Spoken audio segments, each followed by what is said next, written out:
Edna Camargo, sou doutora em Educação Física e hoje eu quero conversar com vocês sobre o efeito da atividade física, do exercício físico na saúde e também sobre a quantidade de atividade física que a gente deve fazer. Afinal, quanto eu preciso fazer de atividade física, de exercício físico para ter benefícios para a saúde? Quanto? Já aproveita e deixa aqui nos comentários quanto você faz de atividade física, de exercício físico em uma semana habitual. Para saber se você é muito ativo, pouco ativo, você está sedentário. Vamos conversar sobre isso. Então, vem comigo e vamos entender qual é essa quantidade de exercício físico que a gente deve fazer para atingir benefícios para a saúde.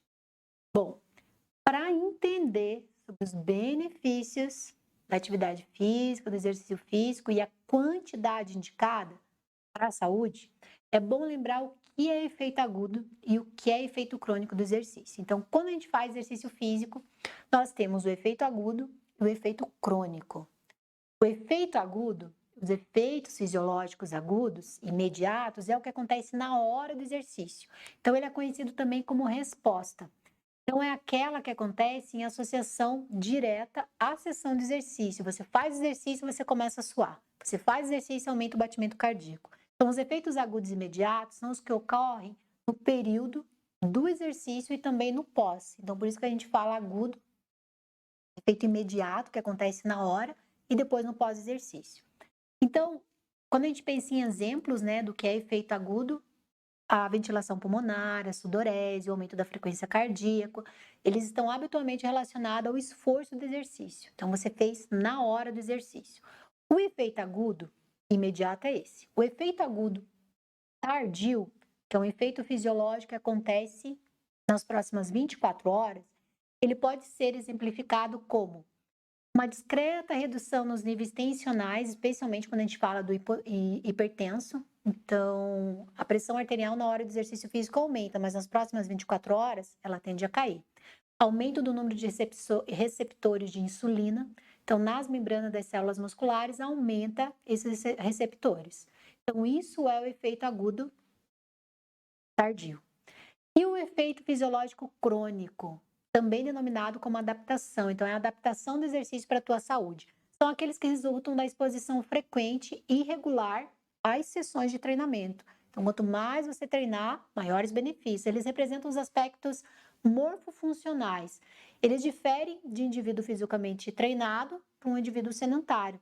Então, os achados mais comuns desses efeitos, eles podem estar relacionados com hipertrofia muscular, aumento do consumo máximo de oxigênio, redução da pressão arterial, controle dos níveis de glicemia, redução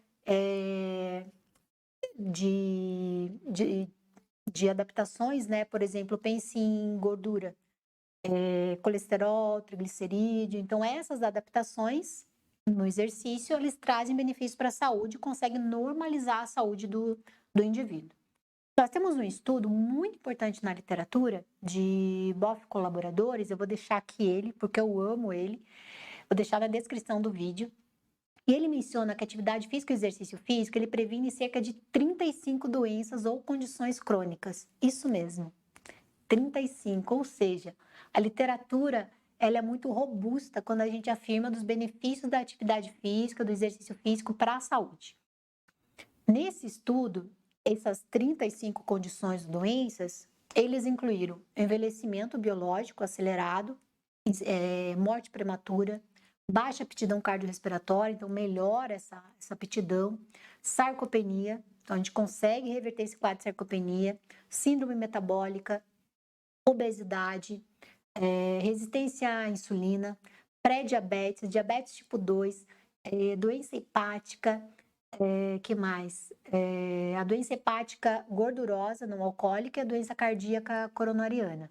Doença arterial periférica também, hipertensão, acidente vascular cerebral, insuficiência cardíaca, dislipidemia, trombose, disfunção cognitiva, depressão, ansiedade, osteoporose, osteoartrite, osteopenia, melhor equilíbrio e fratura, quando a gente pensa em fratura óssea de quedas, né, visando idosos. Que mais? Artrite reumatoide, câncer, a diabetes gestacional, síndrome dos ovários policístico, disfunção erétil, constipação, então doenças relacionadas ao estômago, doenças relacionadas à vesícula biliar, enfim, é mais de 35 não, cerca de 35 condições ou doenças, então vale a pena você conhecer esse estudo aqui. Porque ele te ajuda a defender ainda mais quando a gente fala do exercício físico para a saúde, né? Da atividade física para a saúde. Então, eu vou deixar o link desse estudo aqui na descrição desse vídeo para vocês. E eu sempre falo desse estudo em todas as aulas que eu dou na graduação, especialização, eu sempre cito ele. Bom, em resumo, o corpo humano ele nasceu para ser ativo. Rapidamente ele se adapta mal à inatividade física. E se você persistir com esse hábito, você vai ter reduções substanciais nos anos totais e na sua qualidade de vida. Então, mantenha essa inatividade física longe de você. As evidências científicas, elas são conclusivas quando a gente afirma que a inatividade física é uma causa importante na maioria das doenças crônicas. Então, mantenha ela longe. Do contrário, a atividade física previne, retarda doenças crônicas, o que implica que as doenças crônicas elas não precisam ser um resultado inevitável durante a sua vida. Você consegue mudar essa programação com atividade física e exercício físico. Nós temos um vídeo aqui no canal explicando o que é atividade física e o que é exercício físico. Então, dá uma olhadinha nele para você compreender essas definições. Em resumo, as duas trazem benefícios e é importante incluir elas no seu dia a dia. Ok? Bom, quando a gente fala de quantidade de atividade física, para cada fase da vida, é importante você ter uma orientação e as quantidades para trazer benefícios para a saúde, elas sofrem pequenas alterações. Então, a gente precisa levar em consideração as recomendações mundiais da Organização Mundial da Saúde e também do Ministério da Saúde, que nós tivemos recentemente 2 documentos bem importantes. Um da Organização Mundial da Saúde, que foi publicado em 2020, e outro, o Guia de Atividade Física para a População Brasileira, que foi publicado em 2021, sequência já. Eles mostram a quantidade de atividade física que você deve fazer para atingir benefícios para a saúde. É importante lembrar que essas 2 recomendações, ela orienta as pessoas como elas devem praticar atividade física, mostra as possibilidades, oportunidades, né, que nós temos no nosso dia a dia de ser ativo fisicamente, e elas falam da quantidade mínima, ok? Se você puder fazer mais, ótimo, faça mais. Se não, aquele é o mínimo para você atingir benefícios. Mas qual é esse mínimo? Coloca aqui nos comentários se você já sabe qual é esse mínimo. Mas assiste esse vídeo até o final, hein? Bom, as recomendações, se a gente pensar no Guia de Atividade Física, foi publicado pelo Ministério da Saúde, que eu tive o prazer de participar da escrita deste documento, vou deixar o link dele aqui também para vocês lerem. Ele fala o seguinte, que a atividade física traz benefícios para cada fase da vida, que existe uma recomendação, por exemplo, para crianças, para adolescentes, idosos, adultos, idosos que possuem alguma doença crônica, idosos que vivem com alguma deficiência, mulheres no pós-parto, mulheres grávidas, enfim. Então, existe essa quantidade, né, recomendada para toda essa população. E esse guia traz isso numa linguagem muito acessível para a população. Essa dica falaria mais ou menos o seguinte, agora eu vou retratar a quantidade de atividade que eu já sei de cor na minha cabeça, eu já escrevi isso, eu participei da escrita desse documento. Então, vamos lá. Para crianças, o ideal é que as crianças realizem pelo menos 60 minutos de atividade física por dia. 60 minutos de atividade física aeróbica. O que é trabalho aeróbico? Trabalho aeróbico é pular, dançar, correr, nadar, pedalar, caminhar, tudo isso é aeróbico. Então, ela precisaria de 60 minutos por dia de atividade física aeróbica de intensidade moderada. E ainda exercícios de força, exercícios que ajudem a musculatura, osso forte, músculo forte, pelo menos 2 vezes na semana. Então, essa é a recomendação para crianças. Essa recomendação é mesmo para crianças que vivem com alguma doença crônica ou então vivem com alguma deficiência. Sofre alteração quando a gente vai prescrever o exercício. Então, por exemplo, uma criança que tem diabetes, a gente precisa de alguns cuidados específicos, né? O profissional de educação física precisa de alguns cuidados específicos na hora da prescrição. Por isso é importante, na hora da prescrição, você ter essa supervisão de um profissional da educação física.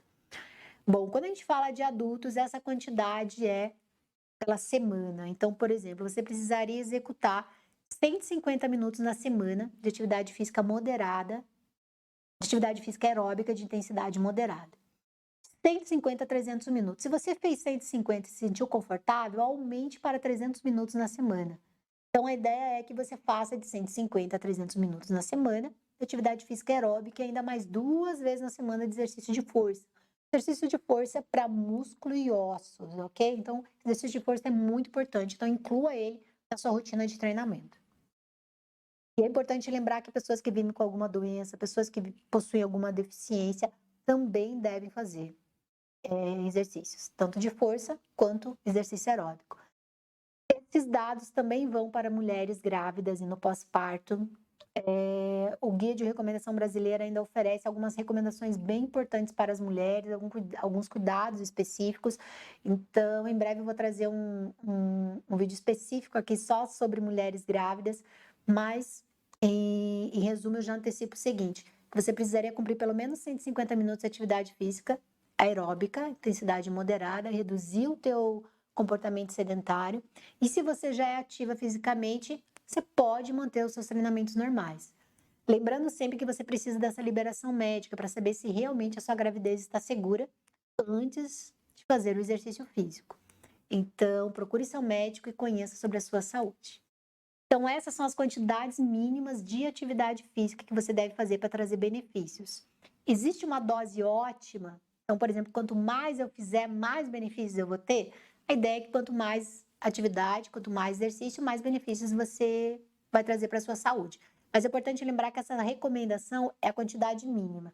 Existem alguns estudos na literatura que estão investigando a quantidade de dose máxima de exercício. Vou tentar trazer para vocês também um vídeo só sobre a dose máxima, para vocês terem uma ideia desses estudos que estão investigando esse tema de dose máxima. Mas, a princípio, o que eu posso garantir para vocês é que quanto mais você conseguir fazer, se você se sentir confortável, faça mais. Então, quanto mais você fizer, mais benefícios você terá para a sua saúde. Mas, se você está começando agora, tenta cumprir pelo menos esse mínimo recomendado no Guia da Atividade Física e também a mesma quantidade da Organização Mundial da Saúde. E quero lembrar que os pequenininhos, menores de 5 anos, também devem se manter ativos fisicamente. Então, nós temos um documento que eu tive o prazer de traduzir da Organização Mundial da Saúde, que fala especificamente dos pequenininhos. Vou deixar o link aqui para vocês também, junto com o guia e com as recomendações que foram publicadas em 2020. Esses 3 documentos para você baixar e conhecer mais sobre eles. Então, se até então você pensava que os pequenininhos, menores de 5 anos, não podiam fazer atividade física, o brincar é a atividade física deles. Então, aproveita e lê esse documento aqui para você conhecer mais sobre este tema, ok? Não vá embora sem antes deixar seu comentário, deixar sugestão de novos temas que você quer ver aqui no meu canal. Me segue aqui no canal, me segue lá no Instagram. Te espero na próxima. Tchau!